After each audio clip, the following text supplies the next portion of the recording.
It's the Morning Star Drive 117.8. You soaring up with sky, now's the time, don't delay. I'm sitting in my ride and it's time to fly. So let's realign, just listen and feel your mind. Hey guys, how's it going? It's Tuesday, September 27th, and this is the Morning Star Drive on 117.8. We're on YouTube, so make sure to subscribe, follow us on SoundCloud, and make sure to support us on Patreon. So what is happening on this wonderful Tuesday? We've got current news from around the world, the practical word study, and also Providence in the media. All right, everyone, how are you doing today? Yes, it is Tuesday. Monday's officially over. Yes, I love Tuesdays because the hardest day is done and we get to go straight into this week. Hope you guys are enjoying your Monday and Tuesday so far. Really thankful that you guys have joined us here on the Morning Star Drive. So keep liking, keep commenting, comment on other people's comments too. I want to hear from you guys, see how you're doing, but most importantly, we're doing this to build the community. So put your comments out there. You guys can say anything you want too. Like, you can talk about what is your favorite drink. You can talk about what is the thing that you want to do. Like, what's your dreams and hopes or goals, or what kind of coffee do you like the best? Anything is open, and I hope that you guys will have the comfort to go out and say anything that you want in this platform, all right? Just remember, in a couple of days, we have Q&A Thursday, one of the popular segments that we have. Get your questions ready for this week. Q&A is one of the most popular segments, but I think it's like dropped to number 2 because Provi in the media, I think, has jumped up to number 1. So please go ahead, leave your questions. And I know that there are some questions that people were asking me before, but please, can you rewrite your questions? Because they're all like clogged and in different areas, so I need those questions again. I know there's like 2 people that already asked me a question, but I do want to answer them, all right? And I enjoy these questions because it really makes me think about, you know, all the past experiences, all the word that I've learned, plus the things Sunseem said and the things that he's talked about too, that kind of remind me of, oh, in this situation, yeah, Sunseem did talk about this, or in this situation, the Bible does say this, right? So any real world questions, or it could be like just questions about the Bible studies, all of that is open. So, you know, I think I already have like 3 questions, but I think some of them I didn't get. Either way, I just can't find where they are because I was looking for them today. Today's last segment, is the most popular one right now. It's Provi in the media. And we're going to go over a study. This is a very, very interesting one. This is going to be about media, journalism, and how they portray cults. But in the scholarly world, they call it new religious movements. Okay? And this is a very, very interesting article. And the reason why I'm doing articles, guys, the reason why it's so important for us when it comes to Provi in the media, I do want to use articles and real studies because this is what's going to help us when we're talking to our friends and family, when we're talking to newcomers. This is where they're going to be like, oh, okay, so this study shows, oh, okay. So this, remember last week, an unbiased person talking about Sunseem's first trial?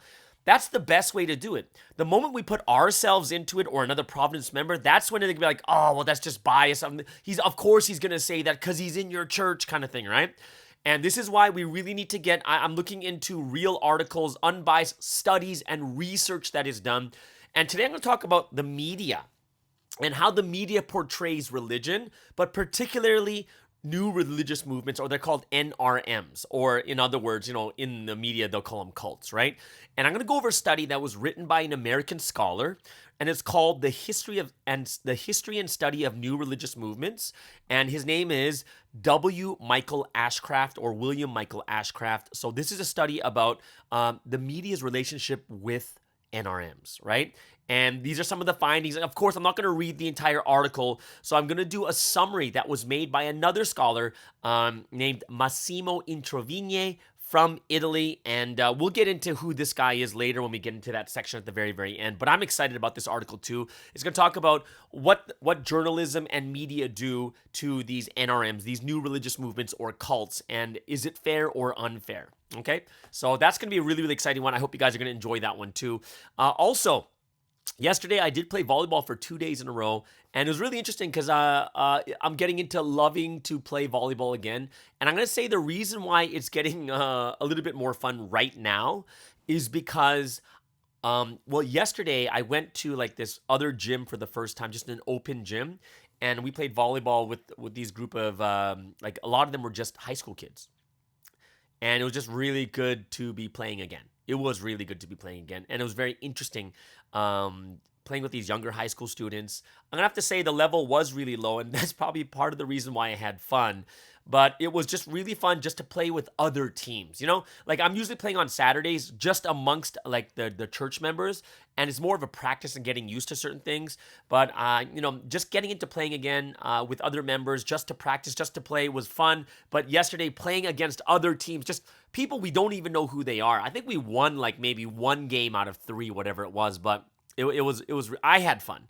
I had a lot of fun there too, and just meeting new people, getting these like strangers to play in the same team as us because it's a drop, and so I had fun with that too. So that was quite an interesting experience. But I'm hoping to play a little bit more volleyball these days too on the weekends, and maybe play a couple games of soccer during the week. New poll just came out, guys. New poll on the Morning Star Drive YouTube channel in the community section. The poll is, how many times have you read the Bible front to back? Okay, so it's over 20 times or 10 to 20 times, 4 to 9, 1 to 3, or still working on it. And the reason I put these numbers in because 1 to 3 is usually for new people. Right? New people are, the goal is to read it 3 times for new people, right? And then after that, you just go on and you start studying a little bit more deeply. So, those are the 5. This is not about who is better. Remember, this is all anonymous. So it's not about who is better because they read more. No, it's got nothing to do with that. It just kind of gives us an idea of how important the Bible is in this, kind of when you're looking at, we're in this Providence history. The foundation is the Bible, but we get a reality check of how much do we really know the words of God, right? Where all the words that we get are coming from the Bible every Sunday and every Wednesday too. All these scriptures keep coming out, right? And I do think it's something that all of us should get ourselves more into, but it's something that I do think is a very interesting poll, and I hope that you guys can answer this one too. Espresso with Kai this week, we have a new video coming out called Divorce and Remarriage. Yes, it's a very, very interesting topic. What does the Bible, what does God say about divorce and remarriage? And even for me, I'm going to put some stuff that Sunseam talked about when it comes to divorce, like what things are okay to divorce about. And of course, I'm not going to say, oh, Sunseam said this, but you'll see it inside the message, inside the video of what is considered a good enough reason to divorce, right? So go ahead and check that video out. Hope you guys will really enjoy that too. And especially with Espresso with Sky, go ahead, leave a like and a comment. And it could be anything because it's really important for the algorithm there for this video to spread more and more. All right, so let's get this show started with some member artists from around the world on this amazing and awesome Tuesday. Who is today's feature artist of the day? It is none other than Diowings from Korea, their latest single. Hopefully a new single will come out soon too, but this is my favorite of all of them. This song is called Flow. Second, we have MC One Love from Australia with The Journey, and then we'll end things off with AG from Japan with an EDM remix of Tears of God.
긴장했네 당당했나 빛과 소금 빛과 소금만 팝서블 가슴엔 보석을 준비해 탑석을 홈런 치고 VIP 개마구원 투수 계좌는 주스 황금 주스 마시고 레디고 한 발자국 내디 것도 check 고개리 디기리 꽃길이 맞는 짓도 check 너도 나도 파도에 surfer float 대체 모르면 so far so far 우리 사이 우린 각자 선택한 것뿐이야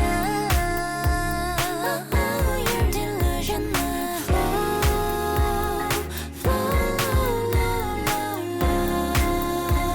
That touches my heart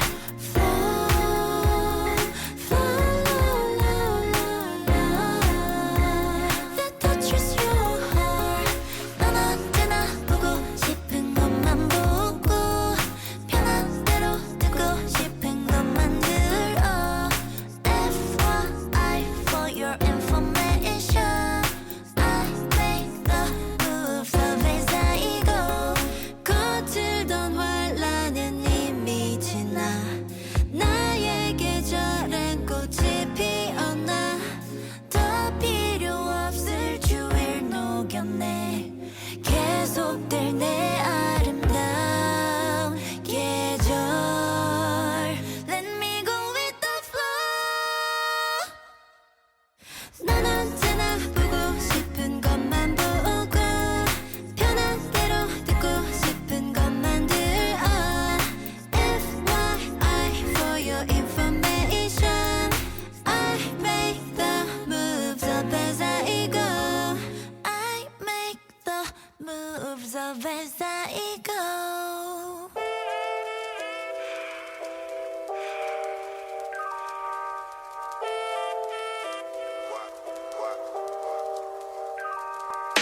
Poverty and anguish, that's an ill diet. You don't wanna try it. In the work so cold, got my heart in a vice hold. Power of Lord's work is my heart defibrillation. Let me spell it out for you. Too great for abbreviation. Struggling, no peace, can't even sleep. Stress creeping in, stuck in the clay and mire.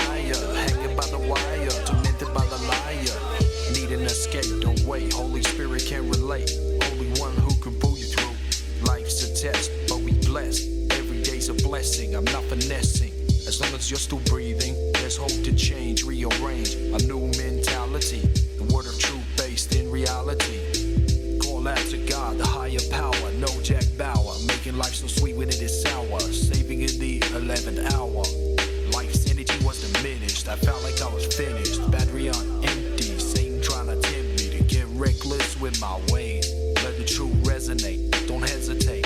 Better things await you, keep moving forward toward that breakthrough.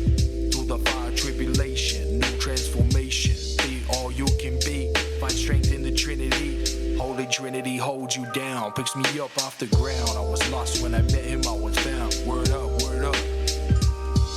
I was blind but now I see, I was living without hope at the end of my rope. The sound is so dope, I met the Lord's history, purpose ain't a mystery. I was blind but now I see, I was living without hope at the end of my rope. The sound is so dope, I met the Lord's history, purpose ain't a mystery.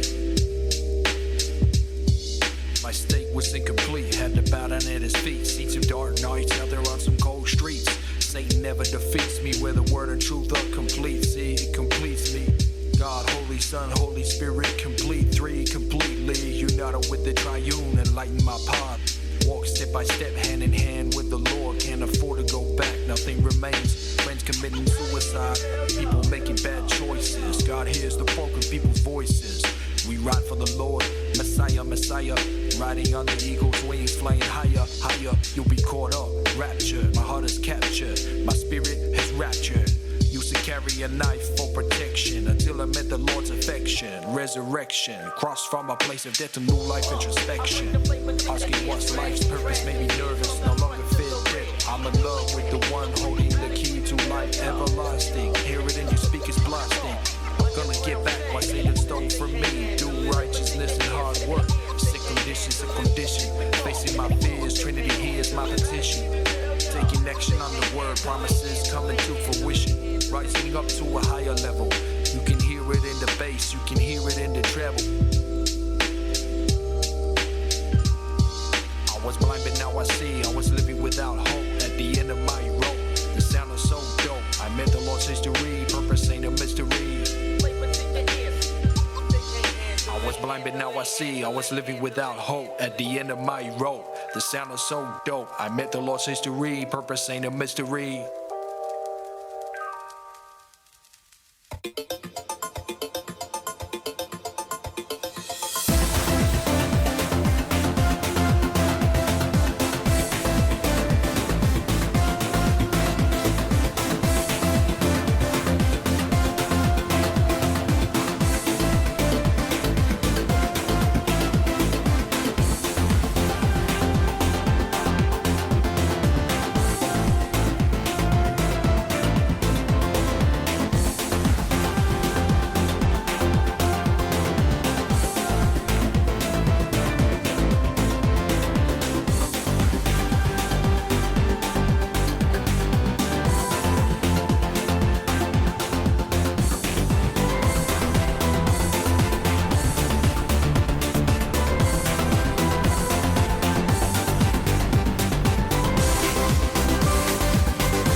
And that was AG from Japan with the EDM remix of Tears of God. Before that, MC One Love from Australia with The Journey. And of course, feature artist of the day, that is Flow from Dia Wings from Korea.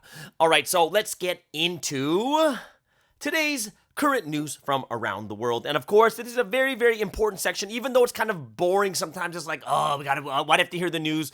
But especially when it comes to the responsibility of those, the brides of this history, we have to pray for this world and know what is going on. So I really, really hope that we can take a look at this section of current news as a very serious thing so that we can pray for the right things. And Sunseem says the 3 reasons why we watch the news: we need to see and hear the things we need to report and pray for, see the things that God is doing, which means like when we pray for something, we can actually see it happen in real time, right? And then last but not least, what are the things that we need to comfort God's heart in? So let's start off with the Russia-Ukraine crisis. What is happening around the world in this area? First, let's start off with Putin. Putin fires his deputy defense chief amid supply failures. Vladimir Putin has fired the general charged with managing the Russian military's faltering logistics operations in Ukraine. General Dmitry Bulgakov, Deputy Defense Minister, was removed from his role on Saturday, the Defense Ministry said on Telegram. The ministry said the 67-year-old was released to transfer into a new role. He will be replaced by Colonel General Mikhail Mizintsev, who managed Moscow's brutal siege at the port city of Mariupol. Now, General Bulgakov has run the military's logistics operations since 2008 and was responsible for keeping Russian troops supplied after their deployment to Syria in 2015. But observers say he has become sidelined in Moscow in recent months, with many blaming him for the chaotic logistics operations that have dogged Russia's advance and seen their troops left undersupplied. In recent months, the Kremlin has been forced to approach North Korea and Iran, two of its only remaining allies, for new artillery and drone supplies. General Bulgakov's dismissal comes as footage circulated on social media showing newly drafted Russian recruits being equipped with rusty assault rifles. Now, pro-war figures in Russia have welcomed this dismissal, and the appointment of General Mizintsev, who was sanctioned by the UK for his role commanding the Mariupol siege, will likely be welcomed by hardliners. Now, General Mizintsev, who was dubbed the Butcher of Mariupol by many Ukrainians, also led Russian forces in Syria and was accused of orchestrating a brutal bombing campaign that leveled the city of Aleppo. Now, Putin's personnel changes come amid reports that the Russian leader has taken personal charge of the war effort and has started issuing orders to generals in Ukraine himself.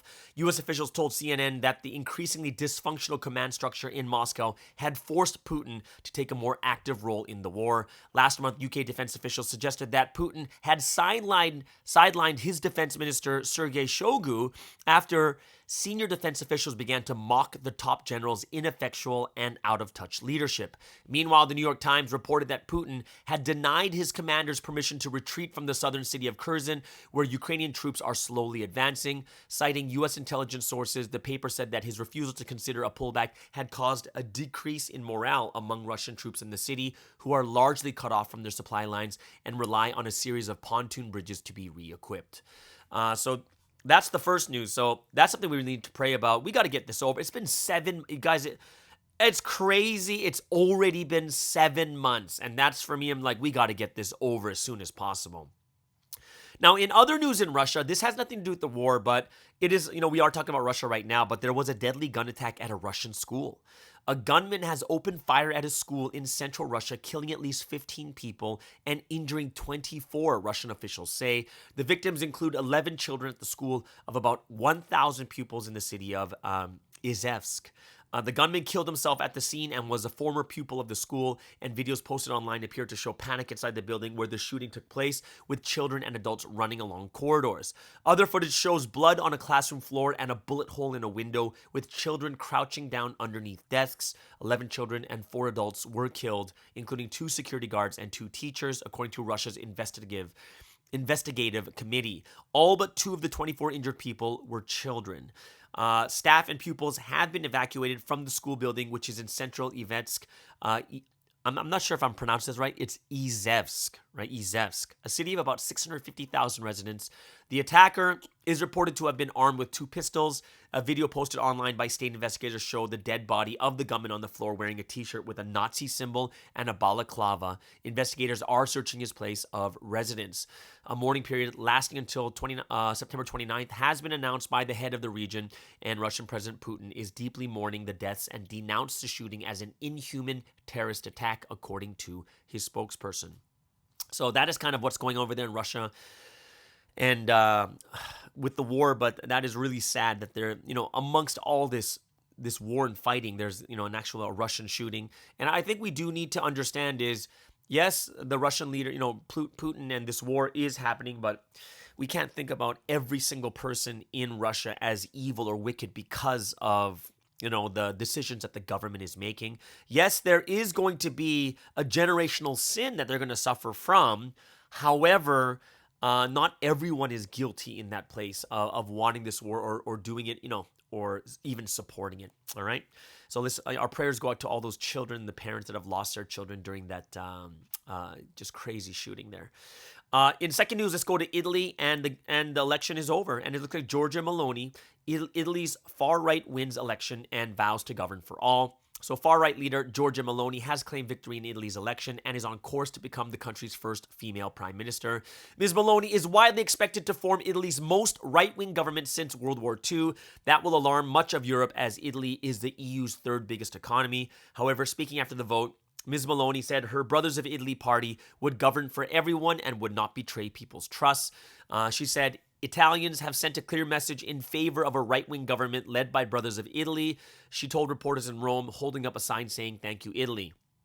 She's set to win around 26% of the vote, ahead of her closest rival, Enrico Letta, from the center-left. Mr. Letta told reporters on Monday that the far-right victory was a sad day for Italy and Europe, but his party would provide a strong and intransigent opposition.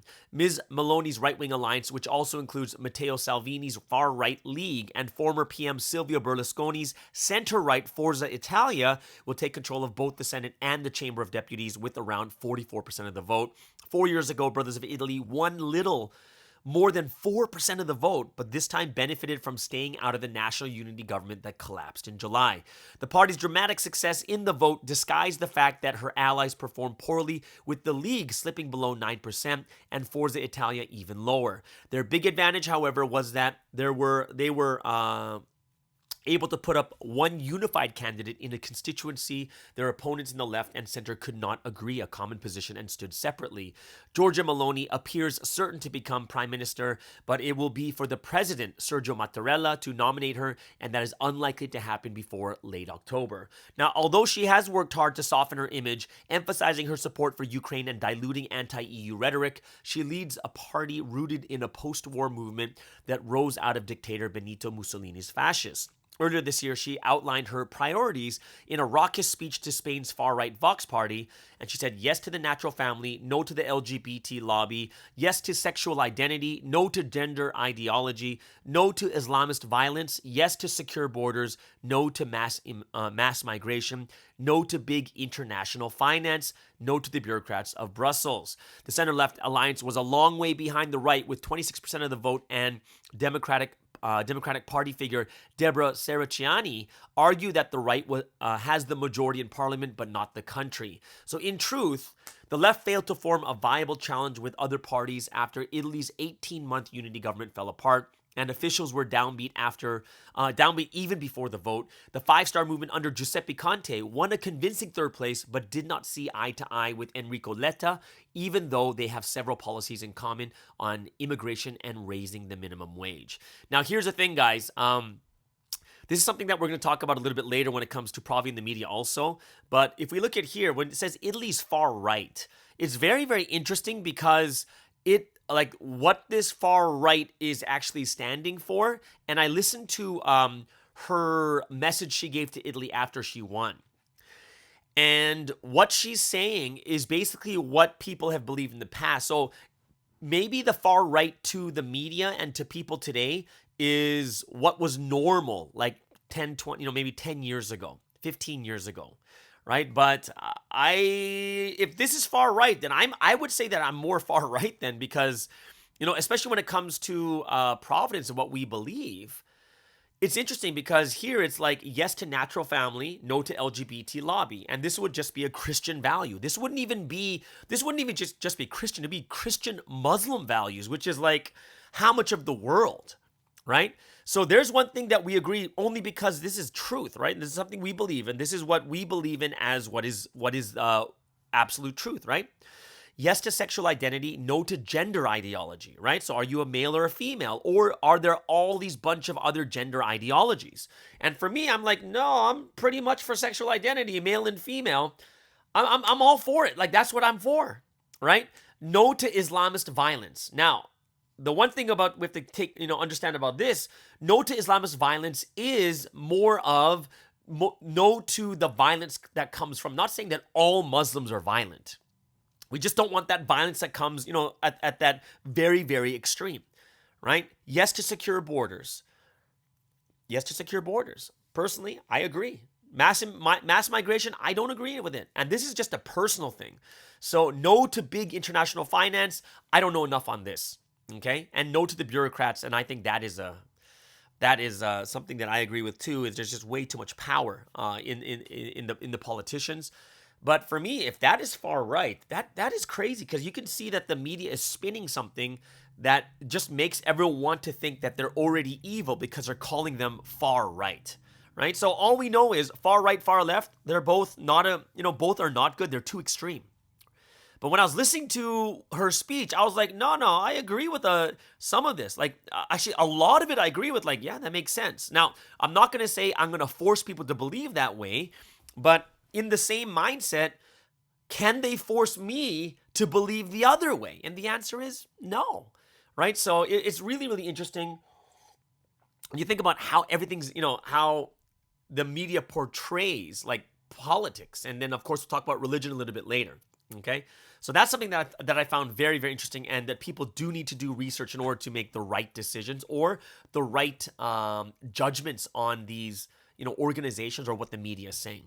Last but not least, let's get into an update on the Philippines. So Typhoon Noru came in, and now already we found 5 rescuers in the Philippines have been killed in a typhoon that has left homes flooded and millions without electricity. They were washed away in flash floods while carrying out operations in the district of San Miguel, north of the capital, Manila. The district was among those hit hard by Typhoon Noru, with some residents seen stranded on their roofs while others waded through chest-high garbage-strewn waters, attempting to pass on supplies. The typhoon caused gusts of up to 240 kilometers an hour, where more than half of the country's 110 million population live. Noru, known locally as Karding, first made landfall as a super typhoon, but later weakened at around 8:20 p.m. local time on Sunday. It's expected to leave the Philippines by Monday evening. In San Vicente, a village in San Miguel, one man was seen just trying to brush water away from his door. Is just futile, right? And another standing on top of the rooftop of her home shouted that the country's leaders need to focus on climate change. So floods in the village peaked at around 4 a.m. in the morning, and waters are said to be receding. More than 74,000 people had been evacuated from the typhoon's path, and officials had earlier issued warnings of serious flooding in areas of the capital, Manila. But so far, there have been no reports of severe damage or widespread loss of life. And Philippines President Ferdinand Marcos said, I think we have gotten lucky at least this time. And I think it's clear that from what we did these last 2 days is that very, very important is preparation, he added. And he also said it's not yet over. I think the point when we can stand down is when the majority of evacuees are already back in their homes.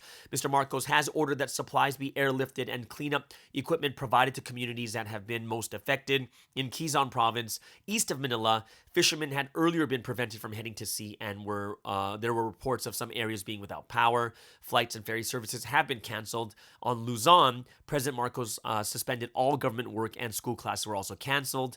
And trading on the country stock exchange will also be suspended. It was suspended all day on Monday. And Mr. Marcos warned that the Energy Ministry had placed on high alert all energy-related industries in the country. So prayers go out to those in the Philippines. I hope that not many members were affected, but I really pray for all the families and the people there too. All right. So there it is. That is the top 3 news around the world. A lot of things that we can pray about. So let's get into some sporting news. Over the weekend, we had a huge golf tournament, which was the President's Cup. And it's the U.S. versus the world. And once again, the U.S. team captured the President's Cup again, taking down the international team 17.5 to 12.5 at Quail Hollow Club in Charlotte, North Carolina on Sunday. It was the Americans' 9th straight victory and 12th in 14 editions of the event. Over 5 days, it was like Jordan Spieth, Justin Thomas emerged as the face of the American team golf. And despite losing for the 9th consecutive time and the 12th time in 14 President's Cups, the international team captain believes his squad is getting closer to winning. In NFL news, NFL Sunday, a lot of games that just happened. The Bears beating the Texans. Well, two games of very, they're not very good teams, but the Bears beat the Texans 23-20. Great start for the Bears, though. They're starting at 2-1. Titans defeat the Raiders 24-22. And the big news is the Raiders. People thought they were going to win their division. They're starting off at 0-3. Colts defeat the Chiefs in a massive upset. Chiefs were heavily favored, but the Colts won 20-17 with an interception on the last drive. And Dolphins defeat the Bills. This was like the game of the day, 21-19. It was basically timing mistake, couldn't stop the clock, and Dolphins are now 3-0. They could be the number one team in the conference. The Vikings defeat the Lions 28-24. Like, even the Lions had an early lead and lost it. Ravens defeat the Patriots 37-26. Lamar Jackson with 107 yards rushing and 3 TDs passing. The Bengals defeat the Jets 27-12. It's the first win of the season for Super Bowl finalists. The Eagles, also 3-0, defeat the Washington Commanders 24-8. Panthers defeat the Saints 22-14, and that's the first win for Baker Mayfield and his new team. Jaguars defeat the Chargers 38-10. That Jaguars now 2 wins in a row. They're 2-1. Trevor Lawrence 262 yards passing with 3 TDs. The Rams, reigning champions, defeat the Cardinals 20-12. Basically, yeah, a great game over there. Falcons defeat the Seahawks 27-23. They are both at 1 win and 2 losses. Packers and Bucks, just kind of a boring game. It was Aaron Rodgers, like the battle of the quarterbacks, Rodgers and Brady. Packers win 14-12. Yeah, it was Bucks tied it, and then they lost on a missed 2-point conversion. And then the Broncos defeat the 49ers in a weird and ugly game, 11-10. I've just never heard of that score. Right? An ugly game on both sides. So that is the news on the NFL. Last but not least, NCAA football. Of course, we had a lot of big games over the weekend for college football. And when you look at the top 25 rankings, top 4 in the same place. Georgia 1, Alabama 2nd, Ohio State 3rd, and the Michigan Wolverines in 4th. There's a lot of changes when it comes to after the 5th. Clemson jumps to 5. USC jumps into 6. Kentucky jumps into 7. So we'll see what happens. But remember, the most important seeds is 1-4 for the national championships. All right? So there it is, guys. That is the top 3 news in sports and world news. Hope you guys really, really enjoyed that more than anything else. But you know what that means? It is the golden time.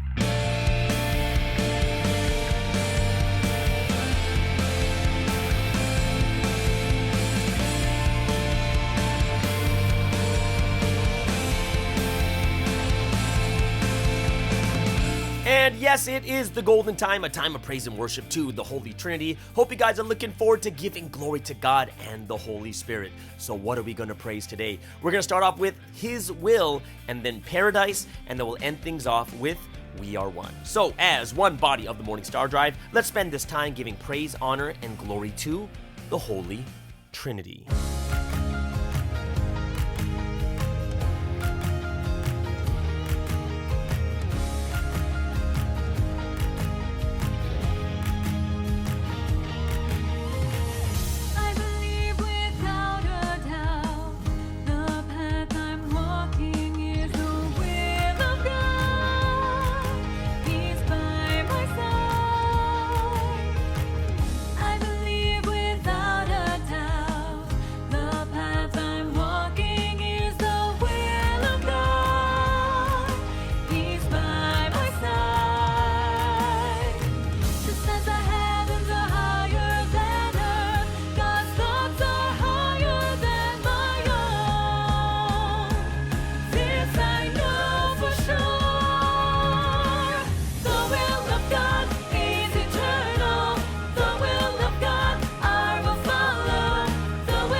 this a dream? Can't believe it.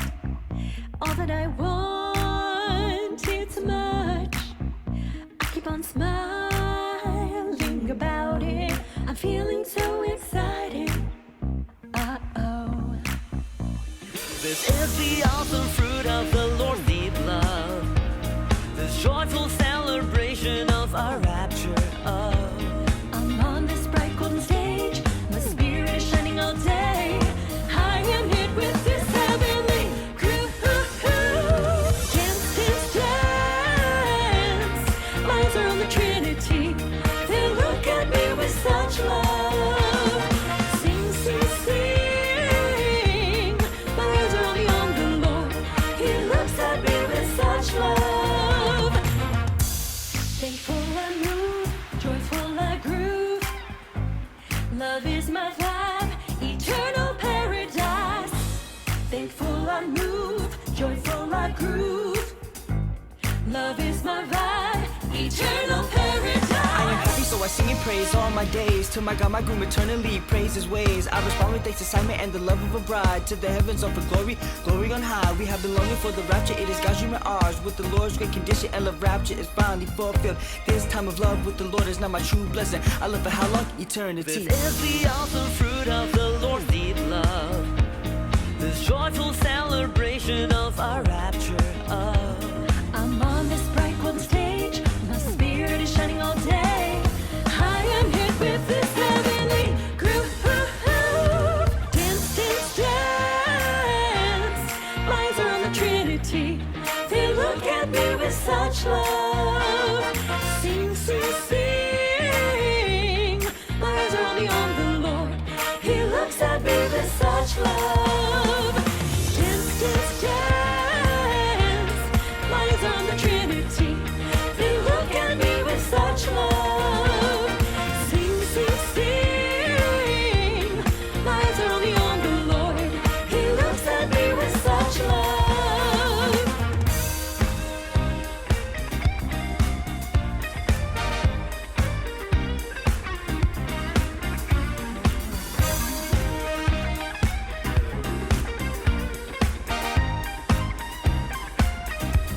Glory to God in heaven. Love to the Holy Spirit. Love is my vibe. Eternal joy to the Holy Son, Lord. Love crowds are celebrating. Love is my vibe. Eternal paradise. I am happy, so I sing and praise all my days. To my God, my groom, eternally praise his ways. I respond with thanks, assignment, and the love of a bride. To the heavens offer glory, glory on high. We have been longing for the rapture, it is God's dream and ours. With the Lord's great condition, and love rapture is finally fulfilled. This time of love with the Lord is not my true blessing. I love for how long? Eternity.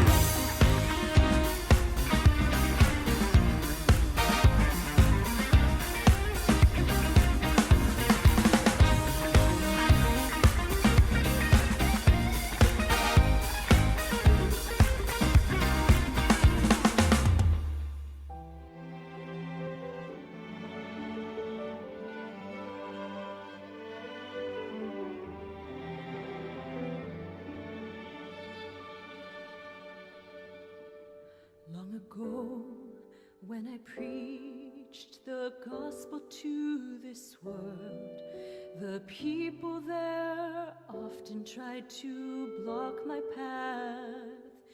In the end, I took the cross and walked that path. With my body, I suffered for their sins, while the ones who believed felt anguish in their hearts. They preached for me and became my hands and feet, giving up their lives to make God's dreams come true.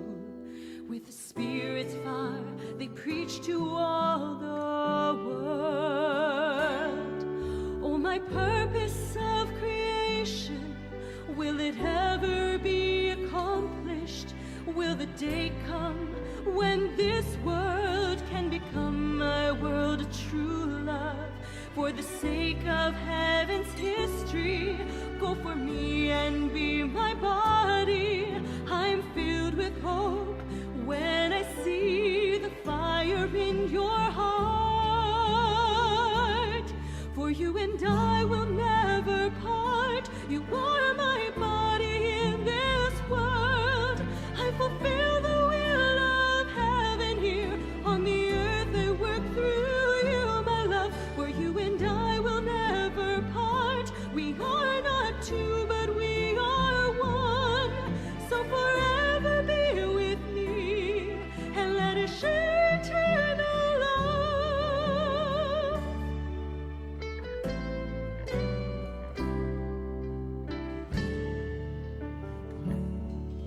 Even now, when I preach the gospel to this world, I speak to them through the person I have sent. Many brides united with his heart will come. They will fill the earth and preach to all mankind. Till the end of the world, I will always be your guide. So be reborn through the Holy Spirit's fire. Will you preach my words to those still bound in death?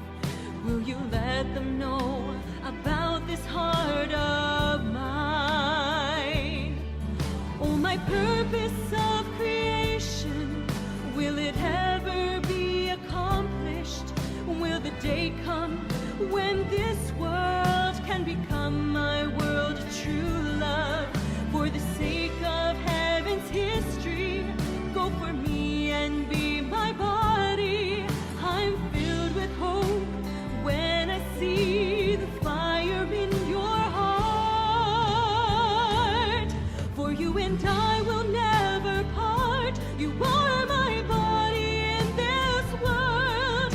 I fulfill the will of heaven here on the earth. I work through you, my love. For you and I will never part. We are not two, but we are one. So forever be with me and let us share eternal love. For you and I will never part. Become my body in this world. I fulfill the will of heaven here on the earth. I work through you, my love. Just as the clouds form in the skies, through you I'll gather many lives. So forever be with me for eternity as one.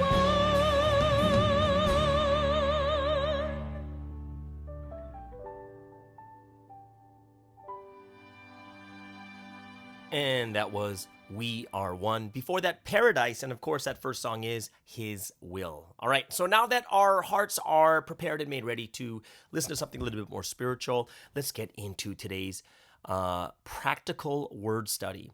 Now, this week's message is a really, is kind of like last week's message too. It's much more cerebral. And of course, it's like this week is about those who are with the man of mission, with the Lord, will triumph, right? And they will win and keep winning.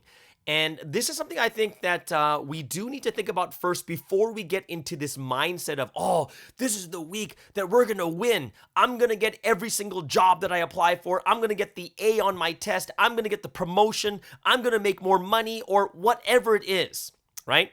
So the issue that we're dealing with here that we really have to think about more than anything else to make this even practical, our minds must be ready for this, is what is the key issue of what victory means to you? Because victory can happen at multiple levels, but usually people only think of victory in very few ways. And unfortunately, usually people think in a very physical way when it comes to, oh, I was victorious this week, right? Like I said before, did you get the job or not? Did you get the promotion? Did you get the A on the test? Did you make more money? Did you win an event or something along that line?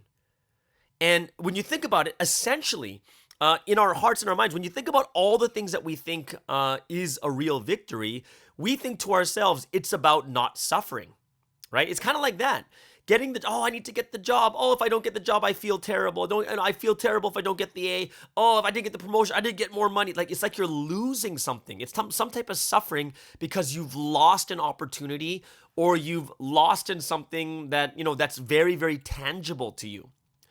And I do think in order for us to have a very good practical word study this week, one of the biggest things that should change in your hearts is the concept of victory itself. The concept of what you think is victory or winning has to change, right? That's why, this is why one of the reasons why people love sports. I love sports because within a small amount of time of 30 minutes, 40 minutes, 1 hour, you will have a clear victor and a clear loser, right? It's very, very clear. But life is not like that. And this is why I think people really like sports, because it's very clear by the end of it. It's very, very clear. There's statistics, there are points, there are numbers. And in life, it doesn't come like that. But when we think about this, it's like, oh, wait a second. But when you look in sports, it's very clear, right? And this is kind of why we like to look at, in jobs, who makes more money? In jobs, who has more authority, right? In the church, right? You kind of look at what is success? What is the real victory? Now, what we need to change is not about whether you gained something or not, like gained physically something or not. It's not about whether you went through something extremely difficult or not, right? It's not about something that you've just kind of gained in your hands. And what we need to understand is victory is very dependent upon some type of result in the end, right? To say that something is victorious. So let's just say you didn't get a job. I talked a little bit about this last week, but what if that job was not suitable? What if that job wouldn't make you happy? What if that job would lead to a worse place for you spiritually? What if there's a better job that has more money or whatever? Like, even if you didn't get the job, there are so many other things that you can think about at that time. And ultimately, when we think about victory, victory is not that I got the job and then I was miserable, even though I made a little bit more money, is not suitable to me and I'm still unhappy. Would you say that's a win? And the answer is no. The only win that you thought about was very short-sighted is, did you get the job or not? Right? And ultimately, as people of faith, one of the biggest things that we're trying to keep in our hearts and our minds is, do I trust God that the best decision is going to be made every single time? That when I pray for the job, I'm not praying, give me the job. I'm praying, open the door if it's the right job for me. It's about trust, right? It's the absolute trust. Do we trust in God that it'll be a victorious decision? Not of, did I get it or not? Was it a victorious decision? Peace of mind, comfort in heart, being happier. And I do think there's multiple things that you look at. Like the one I just talked about is trust, right? Do you trust God that He'll come up with the best decision? Are you there on the right wavelength as God, right? And the second thing I do think is sometimes you should get the job, but you don't get it because you were not present. What does that mean? It means that even though you're meant to get it, you didn't do anything about it, right? You didn't go and try to get, so you didn't put your heart on the line, right? To fulfill His will for you at that moment. Did you do well with the things that you had control over? Did you write a good resume? Did you get it double checked? Did you get triple checked? Did you get someone to look over and say, oh, this is what's good about your resume, or whatever it was? Did you do well with the things you had control over that you should have gotten it, but you didn't because of your own responsibility? And that's something else that we have to look at. So we have the trust is that God sees much longer, much bigger than us. He sees the big picture, what's going to make us happier, what's going to be better for us in the long run. And the second thing that we have to look at is, did we do our full responsibility? That even if we're supposed to get it, we did everything we're supposed to do, everything we had control over, we did, right? And this is something that we have to look at and say, oh, okay, those are two things that we really have to think about when it comes to our victories. The second thing I want you to take a look at is, when you look at a victory in the end, remember, we're composed of the body, soul, and spirit, which means we have 3 different ways of being victorious. For instance, someone can be victorious in spirit and gain rapture and salvation, but they may not have a good job. You're still victorious because in the eternal scale, you've got salvation for eternity, right? Or what about in another sense is you can lose, like for instance, in the body, which means you got the job with the most amount of money, yet in your soul, you are stressed and depressed and you are struggling. So you won in one area, but you didn't win in the other, right? And this is why we do have to look at things in in all three, body, soul, and spirit, right? Because when it comes to the body, yeah, you could get victory as in it's financially better for you, or it could be about health, right? You're not stressing as much. You're much more happier. You're mentally, then you go to the soul. Are you mentally happy, right? But in the body, what if you're not healthy, right? Yeah, some things that might be too dangerous for us. In the body, are you still alive? Are you healthy? You making more money or whatever it is? There's victories in that one, right? The victories in you got the house. The victory in you got the job. These are all physical things. Those are victories. And these are victories. Now, I'm not saying it's worse. I'm just saying they're still victories. The victories in the soul level. Is your mind in the right place? Are you stressed? Are you always wanting to quit? Are you unhappy? Do you not even want to go to work? Do you not even want to go to school? Like there's stuff in the mind where you can get depressed, and the mind is affecting you even more than your body does. Where a lot of people would take less money and be very, very happy and content, not working like 80 hours a week. You know what I mean? And we have to understand is like, yeah, that's something that's really, really important, right? And that's something that we have to get our hearts and minds to think about. And then last but not least, we have the spiritual victory. Of course, we have the ultimate victory of salvation and rapture. Or other things is, did you do things in a righteous way? Or did you cheat? Did you do unrighteousness to get that thing you wanted? Things that are not pleasing to God. Remember this week's message, one of the things that Sunstein brought up was evil fights with evil and good fights with good. Right? And that's the way that we should want it, is the good should always be fighting in good ways, with good intent, where the evil are fighting in an evil way, right? And, that's the first thing that I want everyone to think about is, is your mind in the right place when it comes to winning, when it comes to victory? The Lord will win and win again, right? That's a song we sang during the Sunday service. He'll win and win again. But a lot of the times you look at it and say, man, he's struggling. Like he's going through some immense suffering, right? Like going to prison 10 years, that's crazy.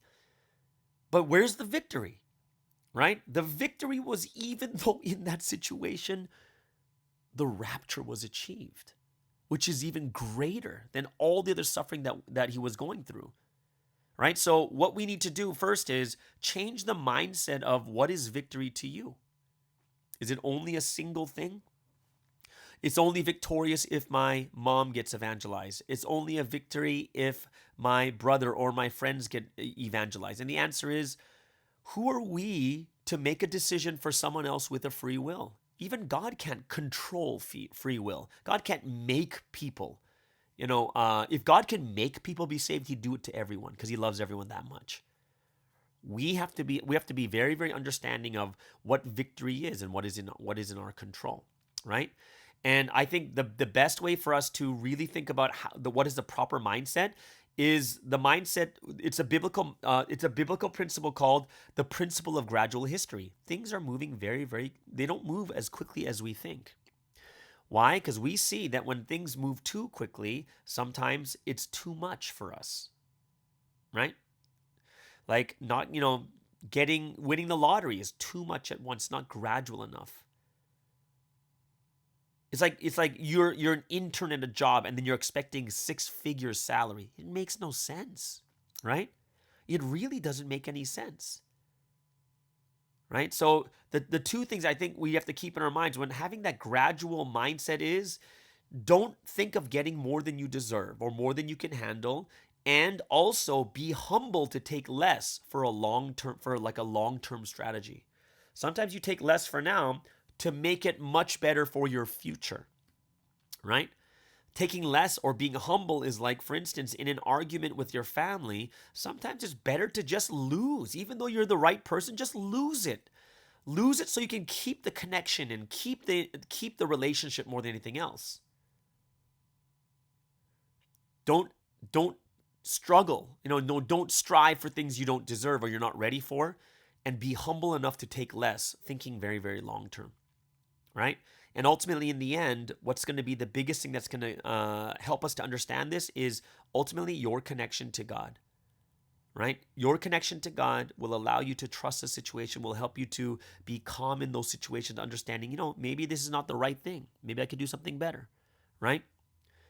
And when we think about the Lord wins and wins again, and this history is going to win, is not going to be like all of a sudden all the slander's gone. Slander's going to be here all the time. Pretty much a guarantee.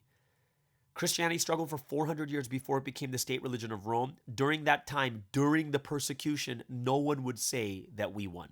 No one could say that Christianity was victorious during that time. Impossible. Right? It is impossible to think that way. Even like when you look at the Ambition Masterpiece, how many people, if you stopped at the first, second, third, fourth, fifth time of making of building the Ambition Masterpiece, how many people say we were victorious when it crumbled? And it crumbled, and it crumbled, and it crumbled. In that moment, it's not victorious. But we're looking at a gradual history that takes time. Stay the course. Be patient. And eventually, the Ambition Masterpiece was victorious. It wasn't victorious from the beginning, but by the end, we were victorious. And I do think that this is a very, very important thing that we all should be thinking deeply about is, what is victory? What is true victory? Right? In that sense. And when we look at like body, soul, and spirit, some victories are more important than others, right? For instance, some victories, like not having so much stress, is a bigger victory than making more money, right? Yeah. Or getting a job, but sinning in the process is not, it's not worth it for some people. It's like, yeah, when you look at the priority, it's not enough for you to go into sin or go against your morals and your ethics, right? Or going against what God wants. It's just not worth it, right? So those are a lot of things that we do have to take into consideration. I hope it's something that we can look at in a very practical way before we start getting into, have I won this week, right? Have I really won? And I would say one of the winning things that Sunseep talked about in the Sunday message that I thought was amazing was overcoming. You haven't really won anything. You just overcame a temptation. But even that is winning.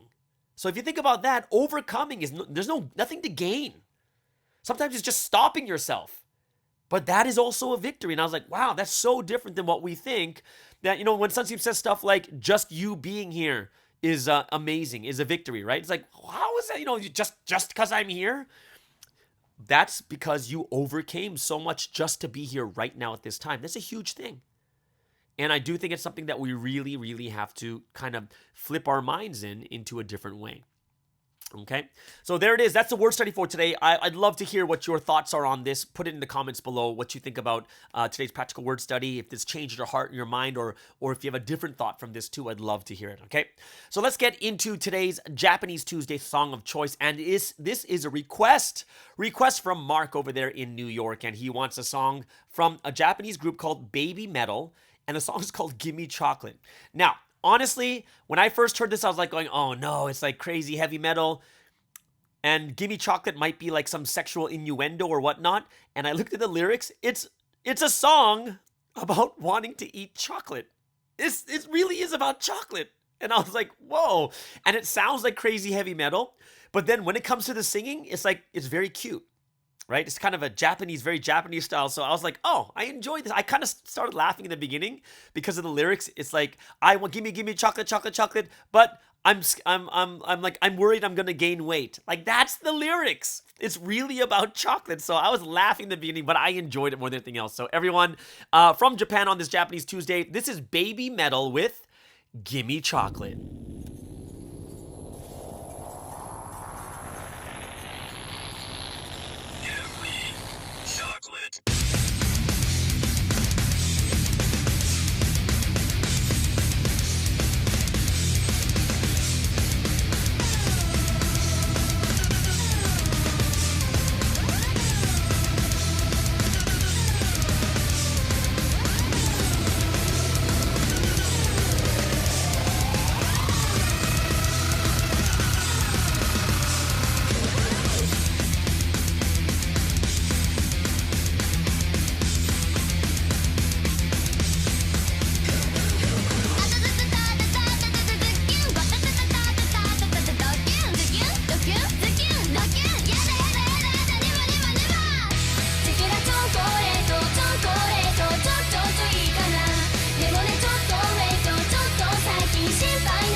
And there it is. That is Baby Metal with Gimme Chocolate. Now, tell me, guys, that was a weird experience, right? It's like, and I was like, give me chocolate. I'm just like, wait, it totally doesn't make sense, but it sounds really cool. So I was like, oh, I like this song. So I'm super thankful, Mark, over there for that wonderful recommendation for Baby Metal with Gimme Chocolate. All right.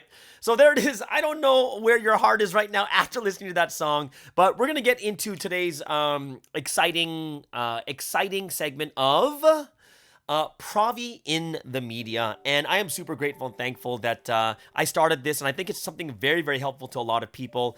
And last week I did talk about the first trial from it's an unbiased person who's just going over the first trial and why this person thought that Sunseam needed a retrial. Right? That's all I did was reading and going over the article that she wrote in Civil Government. Okay? So here's the thing. Today I'm going to go over something very interesting, which is the media, their relationship with cults or religions, but particularly cults or NRMs or new religious movements. Okay? So this is an article, and I believe, when was this article written? It was written this year, September 5th.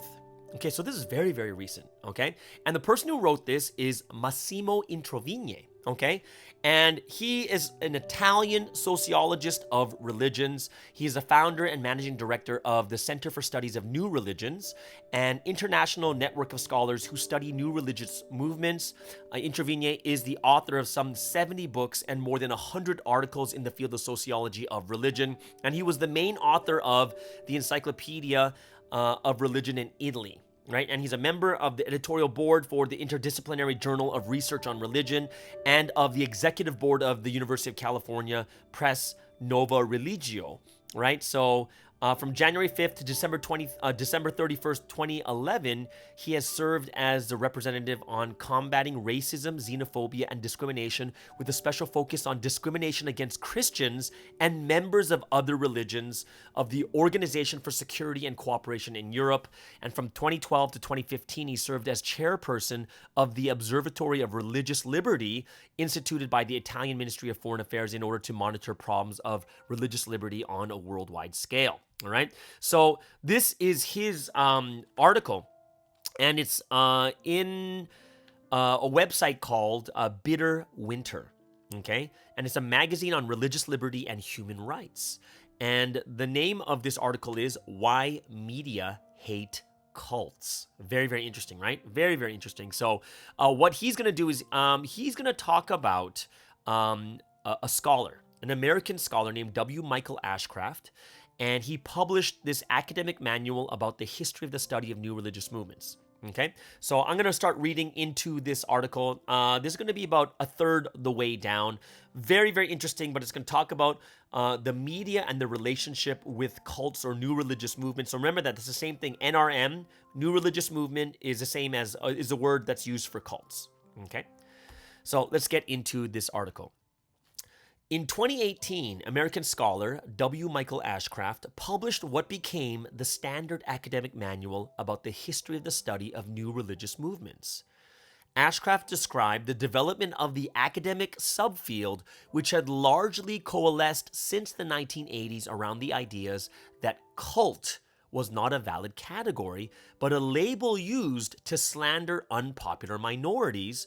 Brainwashing was a pseudoscientific theory weaponized for the same purpose, and accounts by apostate or ex-members. So, an example is like the minority among former members who had turned into militant opponents of the religions they had left should be handled with care and cannot serve as the main source of information about their former movements, right? So this is kind of like, we're kind of recognizing all these things. Right? So what this study said was cult is not even a real word. Like, it's just a word to label or slander an unpopular minority. They use the term brainwashing, which is pseudoscientific, and it's just a pseudoscientific theory, and they weaponized this purpose and accounts by using ex-members, right, to as their main they shouldn't be the main source of information about the former movements, right?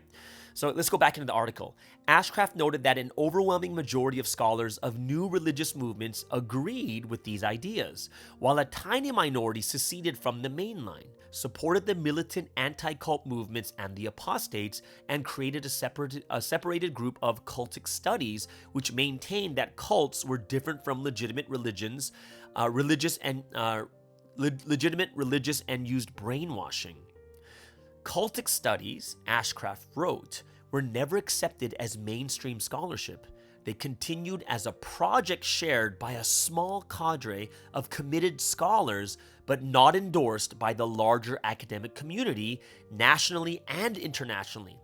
Cultic studies scholars live in their own bubble and only rarely appear in mainline conferences about new religious movements or are published in the corresponding journals. Ashcraft, however, hinted at a peculiar phenomenon worthy of academic investigation in itself.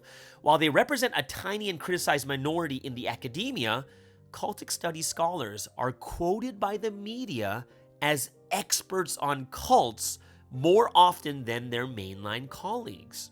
More generally, militant anti-cultists and apostate ex-members play a disproportionate role as sources of media accounts about groups labeled as cults. Mainstream scholars are often ignored, as are those members who remain in religious movements and are happy about it. It also often happens that representatives of cults are called by reporters who are about to publish a negative article, asked abruptly, "How do you defend yourselves?" and requested to provide a statement within a few hours, which is obviously a caricature of balanced journalism. Now, there are innumerable examples of this attitude. A spectacular one is the recent podcast series by the British The Telegraph on Jehovah's Witnesses and sexual abuse. The podcast includes less than 30 seconds where Zoe Knox, a well-known scholar, shortly refers to some beliefs of the Jehovah's Witnesses. After the very short guest appearance of Knox, the narrator expresses the Telegraph's beliefs that, aside from academics, the people who are really experts on this are those who've lived it, former Jehovah's Witnesses. And by former Jehovah's Witnesses, the Telegraph means the apostates, the ex-members. My criticism of the Telegraph series was discussed in an online forum of scholars who studied the Jehovah's Witnesses. George Chrysides, undoubtedly the leading British academic scholar of the Jehovah's Witnesses, revealed that he had been interviewed at length by the Telegraph, but not a single word of his interview made it to the podcast. Simply, he had not told them what they wanted to hear. The same Jehovah's Witnesses managed to have an Italian publication and 2 Norwegian ones, censored by the boards overseeing journalistic integrity, but this was too little too late. Lawyers know that defamation lawsuits are notoriously difficult. They also take years, and even a favorable decision coming when the original article has already produced its slandering effects is not of much use. Right? So this is a very important thing that we just read here, right? So this is talking about the examples of this attitude of the media, right? And how they portray these cults. And that most recent podcast by the Telegraph on Jehovah's Witnesses, even the person who is by far the person who is the expert on the British academic scholar of the Jehovah's Witnesses, none of his words were put in the podcast. Right? None of it was. And then what makes it even worse is defamation lawsuits are very difficult. Takes years. And even when the favorable decision comes, the slandering effects, the damage is already done. Okay, so let's go back to the article. In 2019, the Organization for Security and Cooperation in Europe policy guidance on freedom of religion or belief and security does reveal an awareness of this problem. It asks media to make every effort to increase respect for religious and belief diversity by conveying unbiased and accurate information and representations of different religions and beliefs, and countering negative stereotypes and prejudices. By sharing positive narratives about all religious or belief communities, the OSCE said and avoiding negative and discriminatory stereotypes, the media can contribute to a more tolerant societal discourse that is rooted in real-life experiences of individuals and communities without ignoring the challenges that exist. Indeed, the media are a key stakeholder in the development of a critical public discourse on coexistence among peoples of different religions or beliefs. So the OSCE's 2019 policy guidance for freedom of religion belief, it does say that, yeah, it's not a very good representation what the media does. However, even after making this statement, what happened? Back to the article. It never happened. If anything, media bias against cults became worse. Why? There is not a single answer. Obviously, there are powerful anti-cult lobbies, often supported by governments that should justify their repressive policies, and they are more rich, powerful, and well-organized than scholars. More broadly, since the time of the anti-Catholic gazettes of the French Revolution, lurid tales about religion always sell, the more so when spiced with stories, true or false, of sexual abuse and money accumulated by greedy religionists. Power, money, and sex sell well by definition. It is a general problem of a media system governed by shares and sales rather than objectivity and truth. That a priest or pastor abuses young boys sells. That he sincerely devotes his life to the welfare and education of children doesn't, right? So what sells is the abuses of young boys. What doesn't sell is a priest or pastor sincerely devoting his life to the welfare and education of children. There's a big difference, right? Let's go back to the article. Reforming the media system is either impossible or a long-term project. Religious movements unfairly labeled as cults and academics aware that most accusations against them are false should of course react.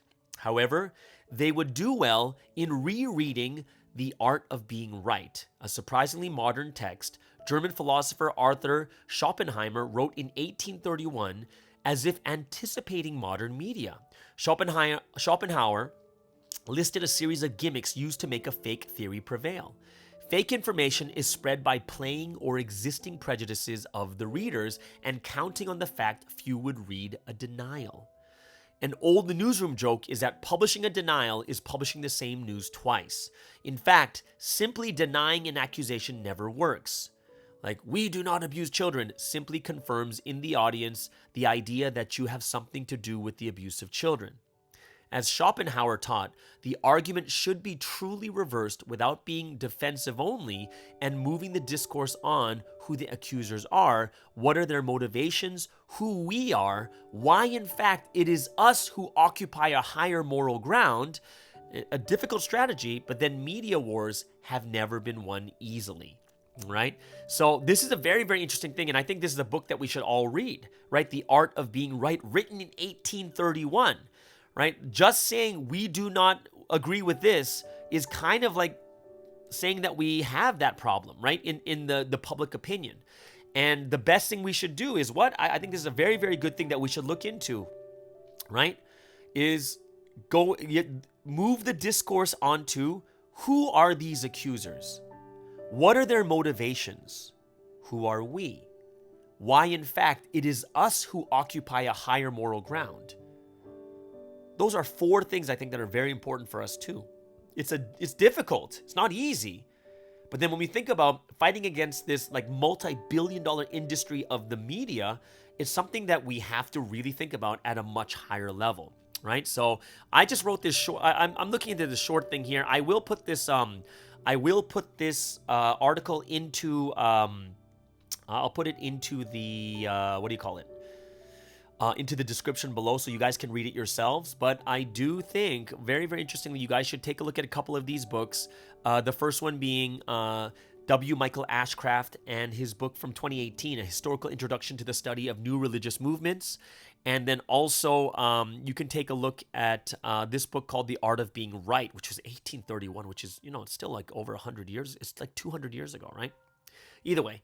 So that is it, guys. That is a very nice article written, a very good one, and why it's so difficult for us to get the real, why the news and the media, what kind of relationship they have with new religious movements, and why it's so negative.